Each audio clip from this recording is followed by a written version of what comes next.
KCR convoy ప్రమాదానికి గురైంది. పలు వాహనాలు స్వల్పంగా ధ్వంసమయ్యాయి. త్రుటిలో పెను ప్రమాదం తప్పింది. నల్గొండ జిల్లా లోక్సభ ఎన్నికల ప్రచారానికి వెళ్తున్న కేసీఆర్ కాన్వాయ్ లో ప్రమాదం చోటు చేసుకుంది.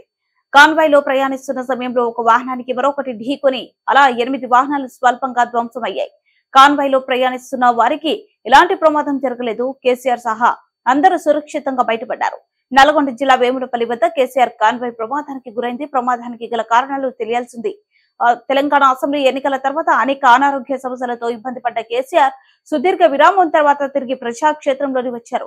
గతంలో కరీంనగర్ లో పర్యటించి రైతుల సమస్యలను తెలుసుకున్న కేసీఆర్ ప్రస్తుతం లోక్సభ ఎన్నికల ప్రచారానికి సిద్ధమయ్యారు. అందులో భాగంగానే బస్సు యాత్రను చేపట్టారు.